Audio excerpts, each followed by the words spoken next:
કચ્છ જિલ્લાના અબડાસા તાલુકાના સણોસરા ગ્રામ પંચાયત વિસ્તારમાં આવતા બેન્ટોનાઇટના ઉદ્યોગોમાં મંજૂરી ન લેતા સરપંચ શ્રી દ્વારા મીડિયા સમક્ષ રજૂઆત કરવામાં આવી। હું જાડેજા પરેશસિંહ બનુભા,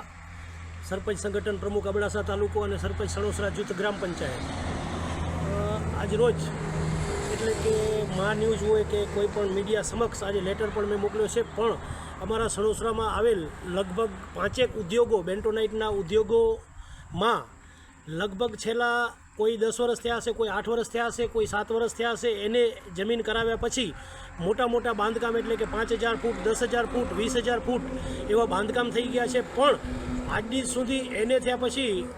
એની બાંધકામની મંજૂરી પંચાયતને આપવાની થતી હોય છે, પણ હજી સુધી કોઈ પણ ઉદ્યોગવાળાએ અમારી પાસે કોઈ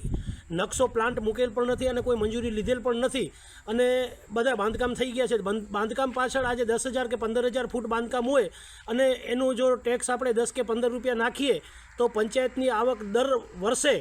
એટલે કે 4-5 લાખ રૂપિયા જતા હોય છે। એનો વ્યવસાય વેરો હોય, મિલકત વેરો હોય, એમાં જે માણસો કામ કરે છે એ પણ ક્યાંના છે અને ક્યાંના રહેવાસી છે એ અમને ખબર નથી ને અમારા વિસ્તારમાં કામ કરતા હોય ક્યારેક કાંઈક પણ અજુગતું બનશે તો એ માણસો ત્યાં નહીં હોય તો માણસોની પણ ફાઇલ એમને નિભાવવાની હોય, પંચાયતને પણ જાણ કરવાની હોય, પોલીસ ખાતાને પણ જાણ કરવાની થતી હોય છે માણસોની પણ। તો એવી કોઈ અહીંયા કોઈ મંજૂરી લેવામાં જ નથી આવતી, એટલે કે સરકારશ્રીના નિયમને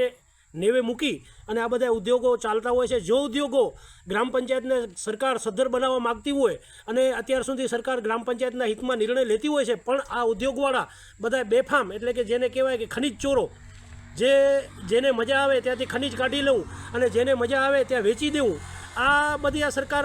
સરકારની પડદા પાછળની કામગીરી થતી હોય અને સરકારના આ ઘણા અધિકારીઓની જો એમાં ક્યાંક આંખ આડા કાન કરતા હોય તો અમારી સરપંચ તરીકે મારી એક જ માંગ છે કે મારા વિસ્તારમાં જેટલા 5 ઉદ્યોગો છે એને 10 વર્ષ કે 8 વર્ષ થયા હોય અને એને થઈ ગયા પછી પણ આજ દી સુધી એના લેઆઉટ પ્લાન્ટ અમારી પાસે આવેલ નથી, એના હુકમ અમારી પાસે ન આવ્યા હોય અને કેટલા વર્ષથી જે મંજૂરી મળી છે એ મંજૂરીના આજ દી સુધી પૈસા એ ગ્રામ પંચાયતમાં ભરે એવી તમારા મીડિયાના માધ્યમથી એક સરકાર સુધી વાત પહોંચે કે આવા તો ઘણા ગામોમાં આવશે। આપણે પવનચક્કીની વાત કરીએ તો પવનચક્કીવાળા ક્યાંય પણ ટેક્સ પંચાયતને ભરતા નથી, રોડ રસ્તા આટલા ખરાબ કરી નાખવા અને કોઈ ક્યાંય પણ એક પૈસો ભરવામાં ના આવે। એવી જ રીતે અમારો સણોસરાથી બાલાચોડ રસ્તો જાય છે તો બાલાચોડ રસ્તા ઉપર અત્યારે રેલવેનું કામ ચાલુ છે, એ રસ્તો વળી હમણાં આપણા ધારાસભ્ય PM જાડેજાએ મંજૂર કરાવે, પણ રસ્તાની હાલત અત્યારે જોઈએ તો બાલાચોડ ગામ જવું હોય તો દયનીય હાલત થઈ ગઈ છે, કારણ કે રેલવેના ભારી વાહનો જતા હોય અને આ રસ્તા બગડતા હોય તો સરકારશ્રીના પૈસા વેડફાતા હોય તો ત્યારે આજે સરપંચ સંગઠનના પ્રમુખ તરીકે પણ તમને ખાસ વિનંતી કરું છું